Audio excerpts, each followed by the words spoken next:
యేసయ్య ఉన్నాడు మాకు. ఆ యేసయ్య రక్తంలో ప్రతి పాపం పోతుంది. మీకు తెలుసా తెలుసా అనుకుంటారు. తప్పు చేయటం యేసయ్య యేసయ్య నన్ను కడుగయ్యా. ఇప్పుడు సుక్కరి ప్రార్థన విన్నావు కదయ్యా.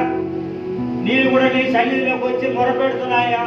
నేను కూడా నీ సన్నిధిలో అడుగుతున్నాయా. యేసయ్యా నేను తప్పు చేసినా యేసయ్యా ఈ రక్తం ఉన్నదిగా దాని చేత కడుగయ్యా.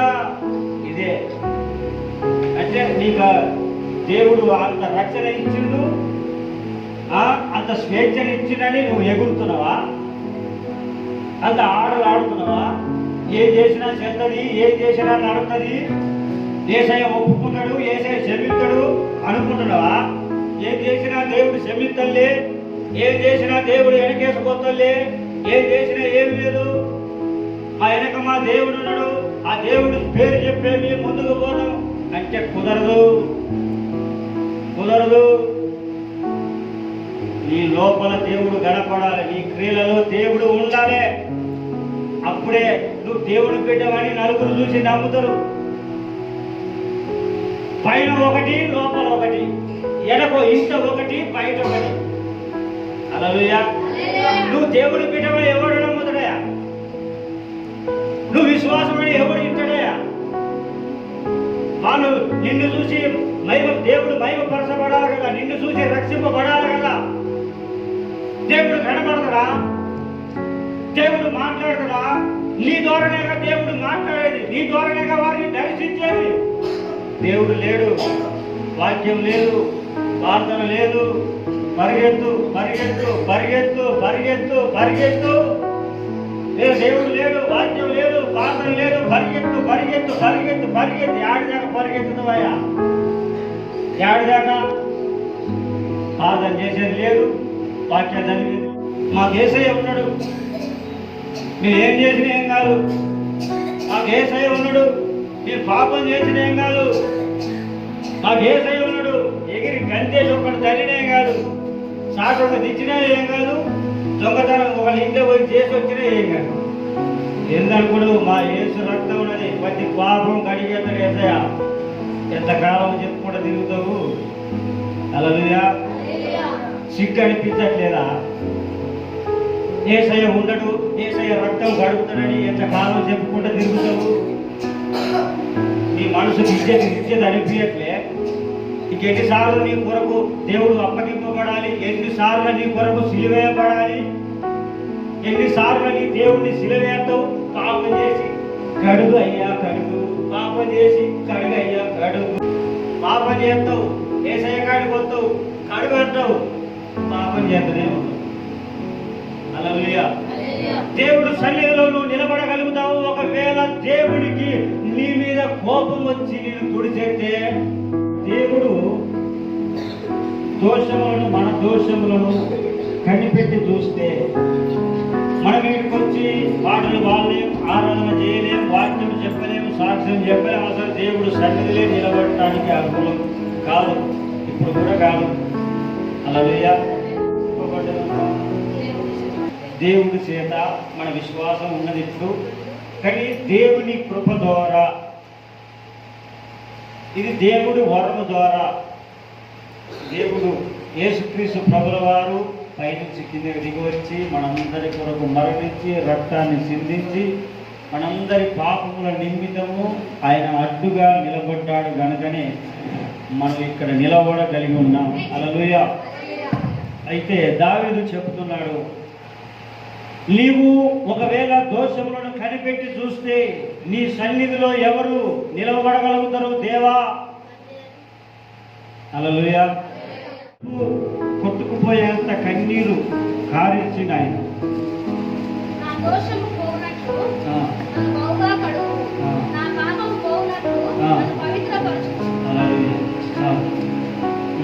ఆయన దావీదు పాపం చేసింది కనుక ఆ పాపాన్ని దేవుడు సన్నిధిలో ఒప్పుకుంటూ కన్నీరు కారుస్తూ ప్రార్థన చేస్తున్నాడు. ఒక పడక కొట్టుకుపోయేంత కన్నీళ్లు గార్చిన ఆయన. అప్పటిదాకా దేవుడు ఏమి లేదు. హల్లెలూయా. మరొక దావీదే ఆ విధంగా ప్రార్థన చేసినప్పుడు, దావీదే ఆ విధంగా మొరపెడుతున్నప్పుడు నేను ఇంకెంత ప్రార్థన చేయాలి, ఇంకెంత మొరపెట్టాలి? ఉండలేవయ్యా దేవుడు. యేసయ్య ఉన్నాడు కదా, మేము తప్పు చేసినా, మేము బూతి మాట మాట్లాడినా, ఒకటిది దోసుకున్నా, ఒకరిది గుంజుకున్నా, హల్లెలూయా, ఒకరిని మోసం చేసినా, ఒకరిని సాటుగా మాటలు చెప్పినా, హల్లెలూయా, ఒకరి ఇంట్లో పని చేసుకొచ్చి దొంగిలి తెచ్చుకున్నా, యేసయ్య ఉన్నాడు బాబు. నీకేం తెలుసా మీకు? యేసయ్య రక్తంలో ప్రతి పాపం పోతుంది. తెలుసా మీకు? యేసయ్య ఉన్నాడు మాకు. ఆ యేసయ్య రక్తంలో ప్రతి పాపం పోతుంది. మీకు తెలుసా అనుకుంటారు. తప్పు చేయటం, యేసయ్య నన్ను కడుగయ్యా, యేసయ్య నన్ను నీటిలో ముంచయ్యా, యేసయ్య నీటిలో ముంచి నన్ను లేపయ్యా, నీ పాపం పోతుంది, ఇక పోయ్యా. యేసయ్య నీ తప్పు ఒప్పుకుంటున్నా కదయ్యా. ఆ పరిచర్యుడు, ఆ శుంకరి ఉన్నాడు, వాడు దూరాటి నుంచి ప్రార్థన చేసినప్పుడు శుంకరి ప్రార్థన విన్నావు కదయ్యా. నేను కూడా నీ సన్నిధిలోకి వచ్చి మొరపెడుతున్నాయా, నేను కూడా నీ సన్నిధిలో అడుగుతున్నాయా, యేసయ్యా నీ తప్పు చేసినా, యేసయ్యా నీ రక్తం ఉన్నదిగా, దాని చేత కడుగయ్యా.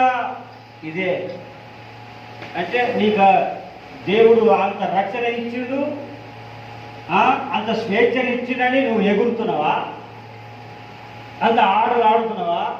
ఏం చేసినా చెత్తది, ఏం చేసినా నడుతుంది, యేసయ్య ఒప్పుకుంటాడు, యేసయ్య క్షమిస్తాడు అనుకుంటున్నావా? హల్లెలూయా, హల్లెలూయా. దేవుడు దెబ్బ కొడితే లేవరు. హల్లెలూయా. దేవుడు అంటే ఏందనుకుంటున్నారు?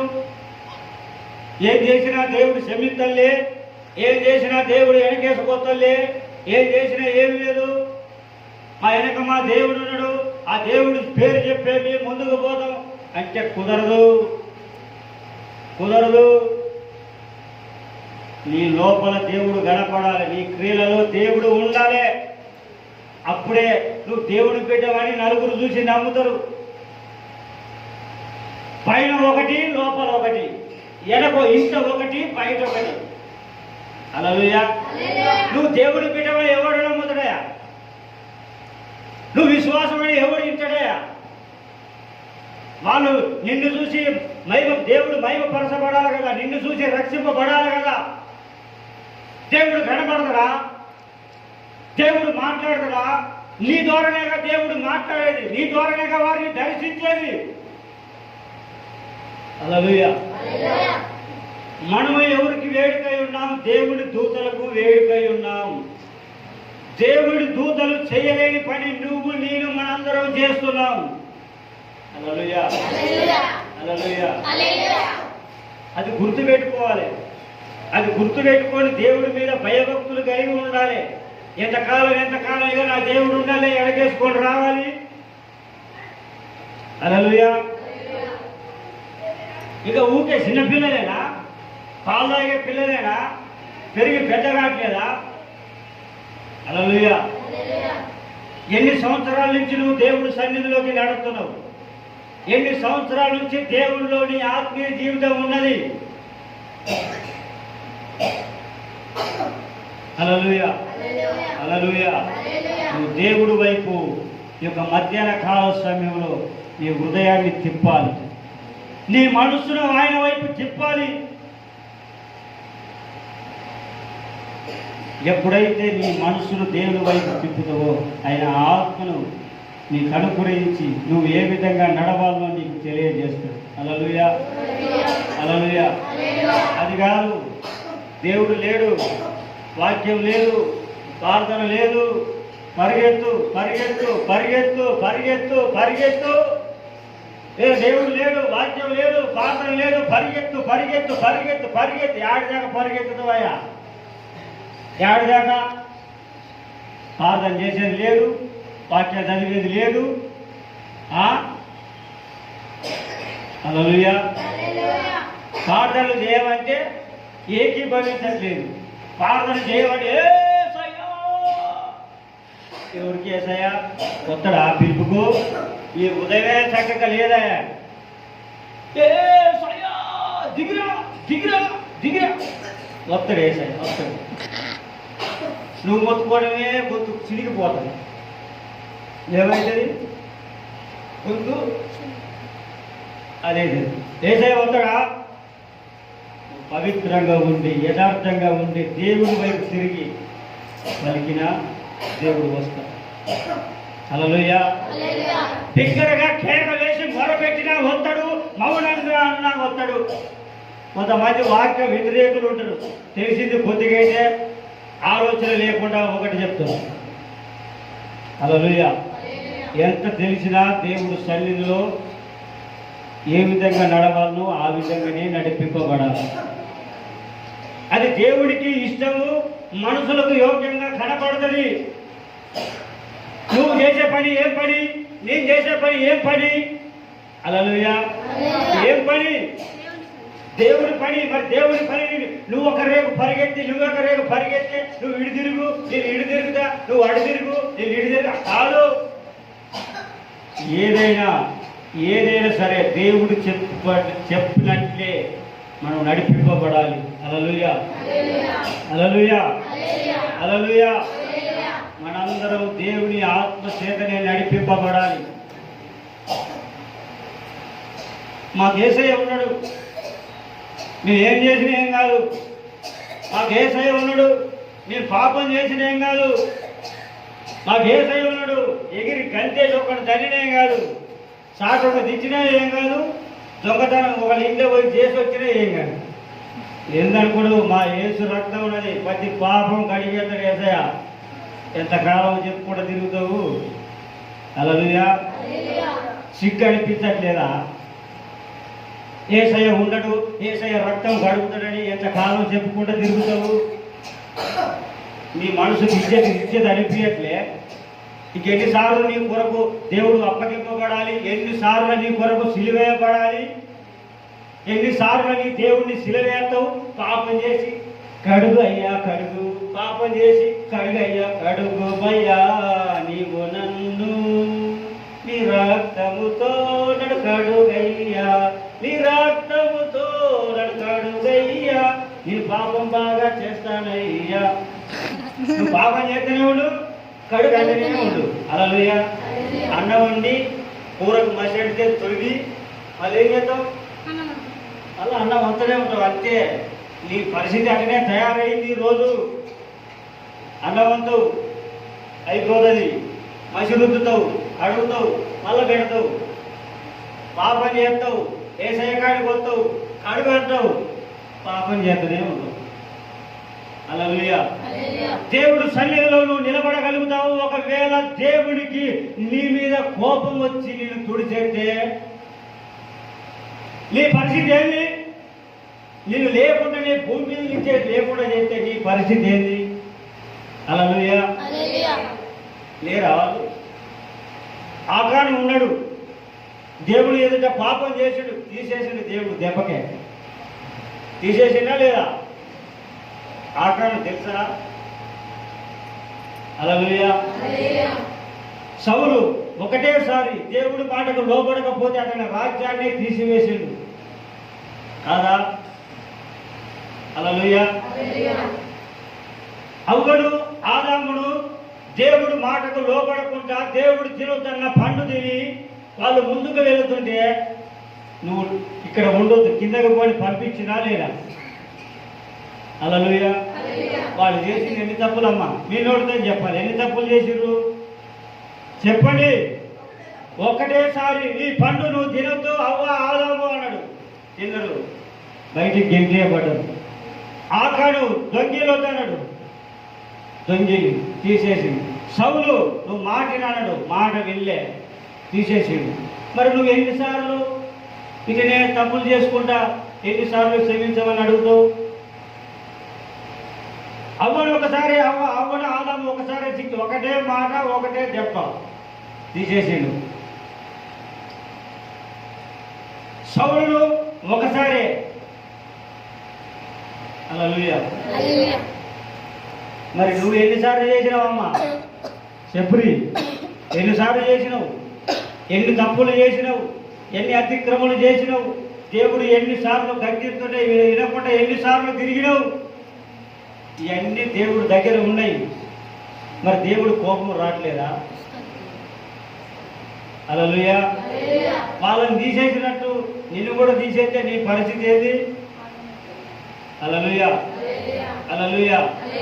దేవుడు నీ దోషములను కనిపెట్టి చూస్తే నువ్వు దేవుడు సన్నిధిలో నిలవటానికి నువ్వు అర్హురాలుగా నువ్వు ఉండగలుగుతావా? లేరు. హల్లెలూయా. ఇప్పటిదాకా మనం చెప్పినాం.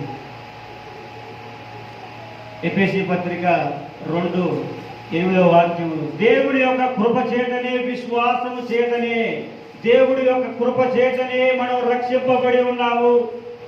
హల్లెలూయా, హల్లెలూయా. ఇక్కడ కొన్ని విశ్వాసం ద్వారా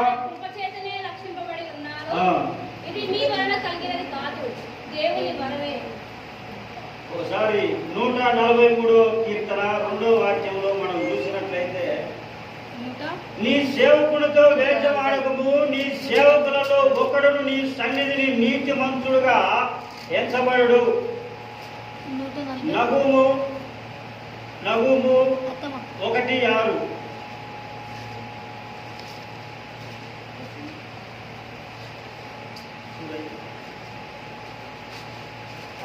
నహూము 1:6. ఆయన ఉగ్రతను సహింప గలవాడెవడు, ఆయన కోపాగ్ని ఎదుట నిలవగలవాడెవడు. ఆయన కోపము అగ్ని వలె పారును, ఆయన కోపము అగ్ని వలె పారుతుంది. ఆయన ఎదుట నువ్వు నిలబడగలుగుతావా? ఆయన కోపాన్ని నువ్వు సహించగలుగుతావా? దేవుడు అంత భయంకరుడు. అయినా నీ ఎడల జాలిపడి, నీ ఎడల కృప చూపించి, ఆయన కనికరాన్ని చూపించి, హల్లెలూయా, ఆయన నీ పాపములు కడిగి పరలోకం నుంచి దిగి వచ్చి ఆయన కృపనిచ్చి. ఒకసారి రోమాపత్రిక 8వ అధ్యాయం 1వ వాక్యం, అలాగే 1 యోహాను 1:9. రోమాపత్రిక 8వ అధ్యాయం 1వ వాక్యం. కాబట్టి ఇప్పుడు క్రీస్తు యేసునందున్న వారికి ఏ శిక్షా విధి లేదు. నువ్వు యేసు క్రీస్తు రక్తమందు కడగబడి ఉన్నావు గనక, యేసు క్రీస్తు ప్రభుల వారి శిలువ చాటును నువ్వు దాచబడి ఉన్నావు గనక, నీకు ఏ పాపము చేసినా శిక్ష విధి లేకుండా దేవుడు నిన్ను కాపాడగలుగుతున్నాడు. హల్లెలూయా, హల్లెలూయా. చివరిగా ఒక మాట చదివించి నేను ముగిస్తాం. యోహాను రాసిన మొదటి పత్రిక 1వ అధ్యాయం 9వ వాక్యం. 200. ఆయన నమ్మదగిన వాడును, నీతిమంతుడు గనుక ఆయన మన పాపములు క్షమించి చాలు. హల్లెలూయా. ఇప్పుడు యేసయ్య ఏం చేసిండు? ఆయన రక్తాన్ని చిందించి మన పాపములు మనం దేవుడి సన్నిధిలోకి వచ్చి ఒప్పుకుంటే ఆయన నమ్మదగిన వాడు, నీతిమంతుడు గనుక ఆయన మన పాపాన్ని క్షమించి సమస్త దుర్నీతి నుండి ఎన్నికలు మనల్ని పవిత్రులుగా తీరుస్తున్నాడు. దేని చేత? ఆయన చిందించిన రక్తం చేత. హల్లెలూయా. మరి ఒక మధ్యాహ్న కాల సమయంలో నేను కూడా ఇక్కడి నుంచి ఎటువంటి పాపం చేయకుండా, కుడికి గాని ఎడమకు గాని తొలగిపోకుండా, దేవుడి ఉగ్రతకు పాలు కాకుండా, దేవుడు సన్నిధిలో ఇప్పటిదాకా నువ్వు చేసిన పాపాలని ఒప్పుకొని నువ్వు సన్నిధిలో మొరపెట్టినట్లయితే ప్రతి పాపం నుండి, ప్రతి దుర్నీతి నుండి, దుష్టత్వం నుండి నిన్ను కాపాడి నిన్ను పవిత్రంగా దేవుడు చేయగలుగుతాడు. హల్లెలూయా. అందరం కూడా కళ్ళు మూసుకుందాం. పరిశుద్ధుడైన తండ్రి, నమ్మదగిన దేవుడా, సర్వాధికారి,